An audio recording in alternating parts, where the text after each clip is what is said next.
So that takes us to the main event, folks. I was just gonna read it as it was. Can I stop for just a second? This match is for the WWE Undisputed Championship. Is that still a thing that we can say? There's another world title on the fucking show.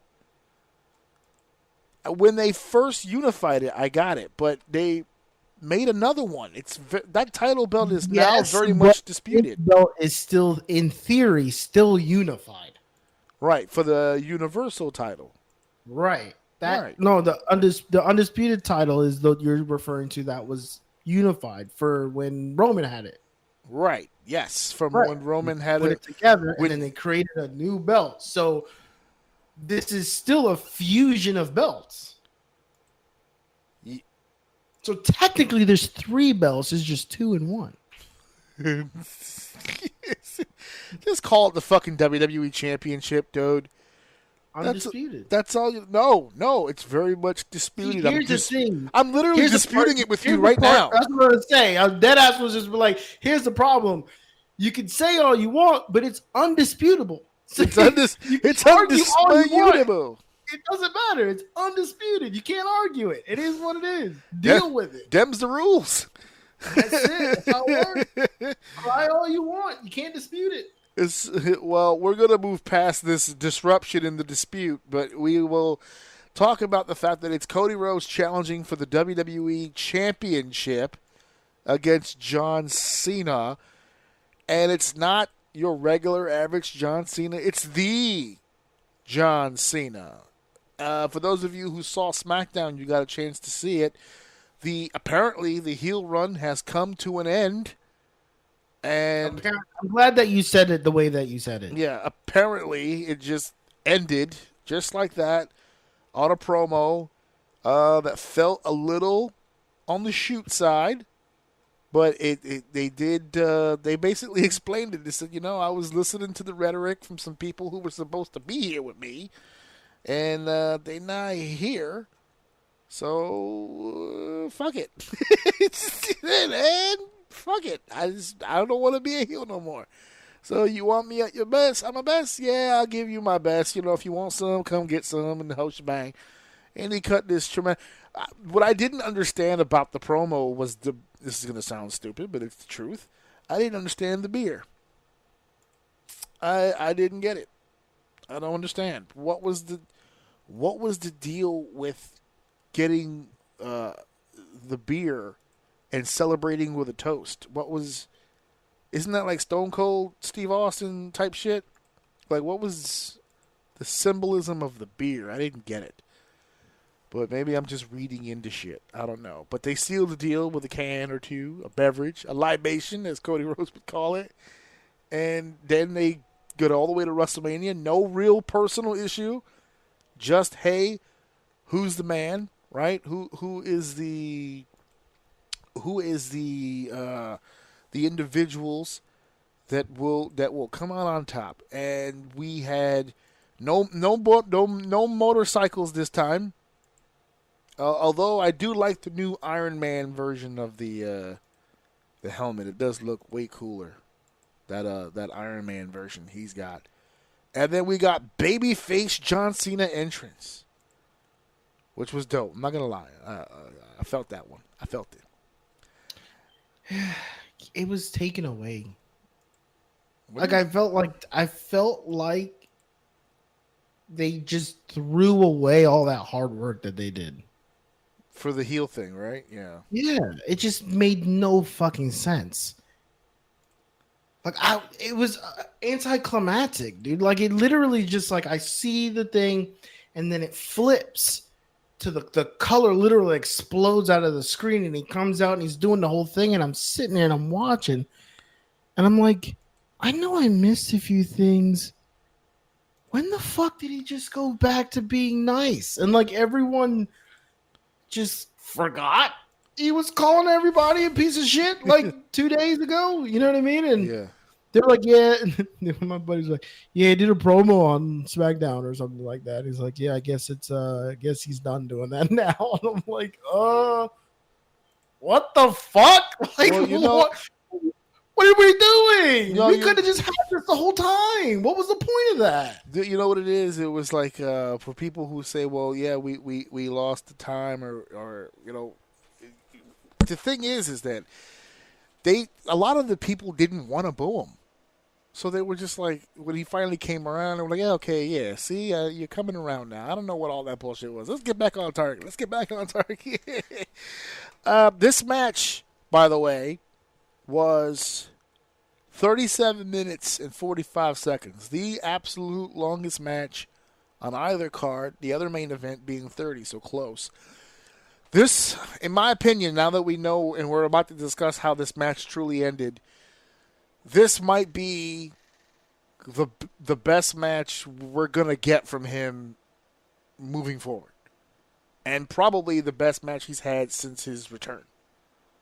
Having said that, that farewell he got at the end of the match fits perfectly because this, if we were ever going to see peak John Cena ever again, this was as close as we were ever going to get. This to me was the epitome of, I may not be the man that I once was, but for one night I could be the best man I could possibly be, and this was it.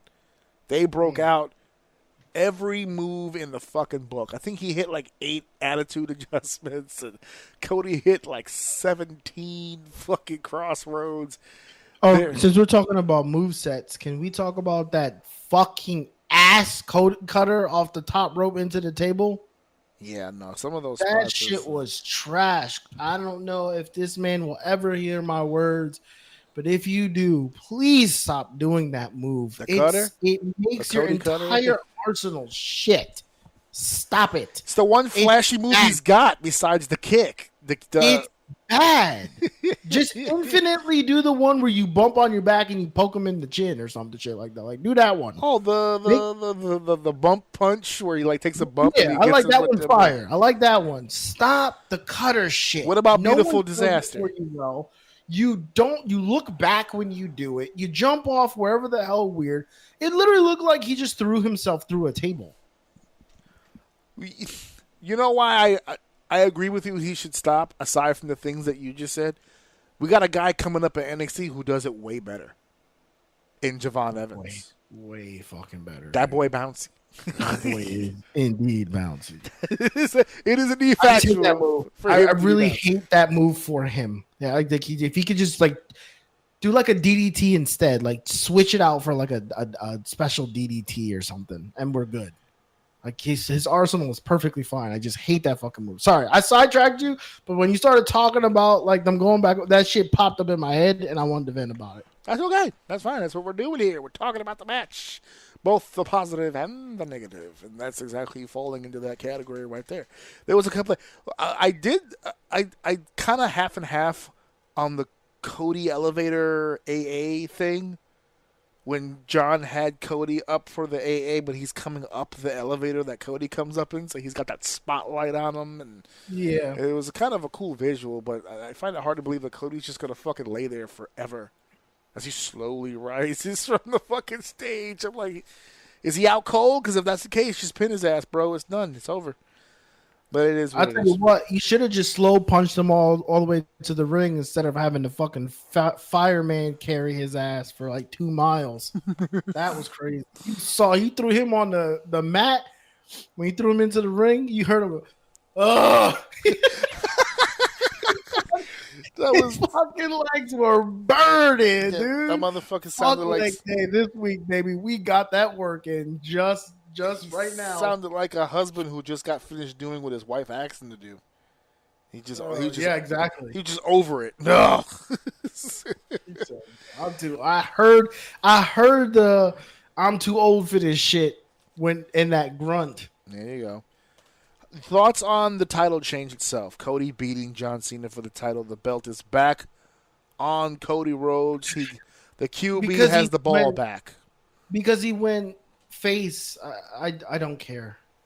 Yeah, he beat babyface John Cena for the WWE. He couldn't top. Yeah, I don't care. I was excited for the championship. Never seen 17. Go fuck yourself. And then he just decided on a whim. You know what? I'm done. I wanna come out and be exciting again. He pulled. So he dropped the belt. He pulled a Ross. He pivot. He pivot. He just pivot. It's just a shame. Like, I'm not gonna throw the whole run in the trash, but it's just a shame the way they could have done that so much better. I don't understand what the That should have been a slower thing. They went right to the just. Fuck it. Unless we got a phone call and this decision was made because of what happened at the end, and they wanted him to be face for that. Yeah, that's what I'm hearing. That's the only hearing, thing I'm willing to buy is that this wasn't the call. We don't want the ending to be for the belts, so let's give it back to Cody and have our face Cena with that's our man who made a return. That's what I'm hearing. I'm hearing that that's exactly what happened, and I'm also hearing the reason why the promo was so sudden is because of the fact that he was just recently cleared to come back.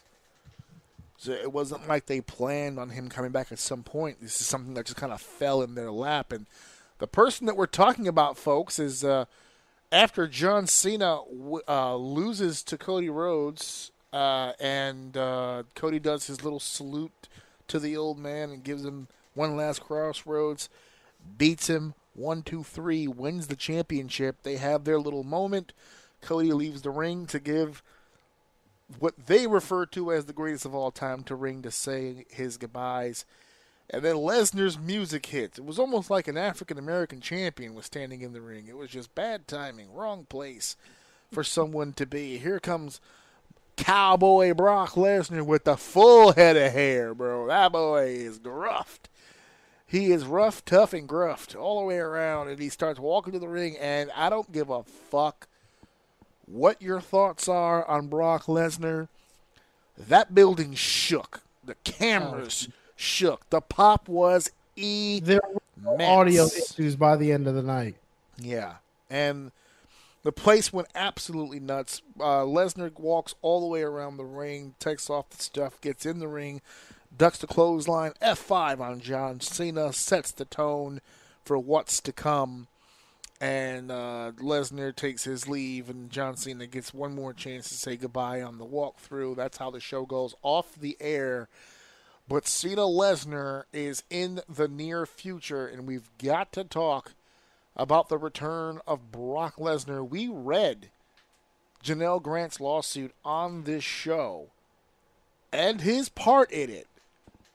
And I don't remember the specifics. I'll bring it. I'll look into it again. I've been busy since the pay-per-view happened.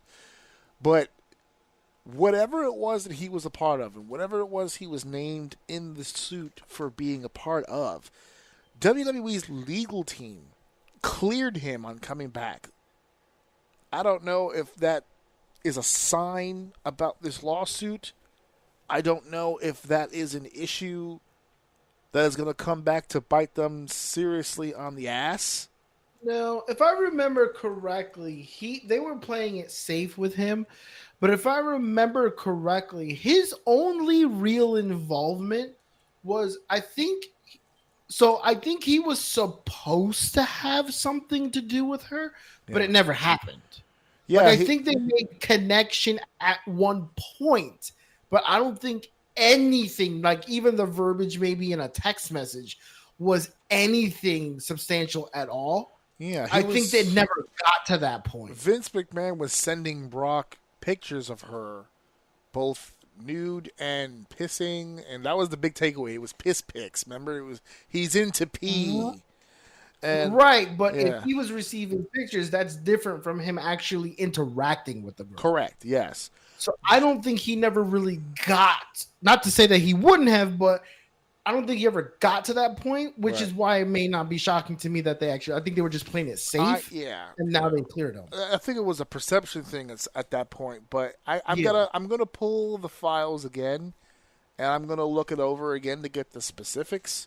But I do believe that was the brunt of his exposure to the situation. But Janelle Grant's legal team apparently had a response for Brock Lesnar's return to television.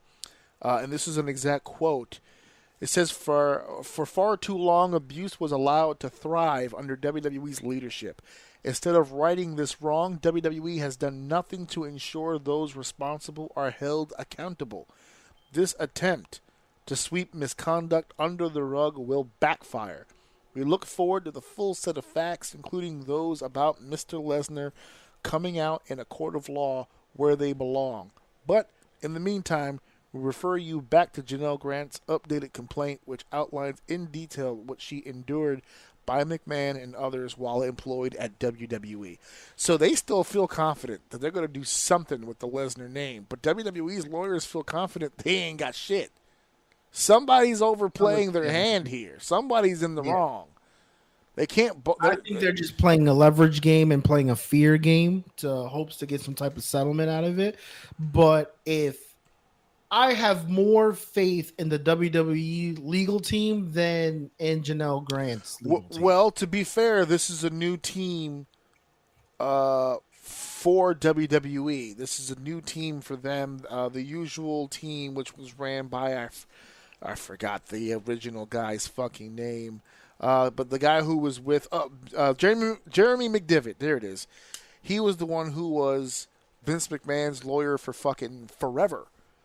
And so he's got a new team now, but I can assure you, if he's got a new team, he's done his due diligence on...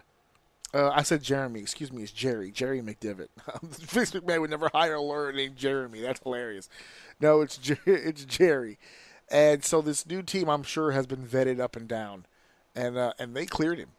So I don't know. He's clean, boy. That doesn't. He's clean. Yeah, they've gotten the piss right off of him. He's good to go, and he's got John Cena at some point coming up in the very, very near future. And if they can keep this momentum going, there's a Gunther Lesnar match in our future as well, boys. Get ready. Do you think this is Cena's last feud? No. I don't even think it's going to be a feud. I think they get one match out of this. They might be... I don't know if it's going to happen in Paris. It could very well happen in Australia. I see that being a very big draw for that show. It's not going to be Survivor Series. They're not going to hold off that long. So it's going to be one of those pay-per-views, either Paris or it's going to be Crown Jewel. I could see Cena being a big part of Survivor Series in some way. I wouldn't put it past John to involve himself in the War Games just to say that he did, because he's never been in one. Plus, it'd be another main event, so that would be good. And then he's got his big December match, and that is all to be said for that. That'd be it. Right now, on his schedule, the December show is listed as a TBA. They're not sure where they're going to use him, but that is where the retirement match is supposed to happen, so we'll see. We'll see how that goes.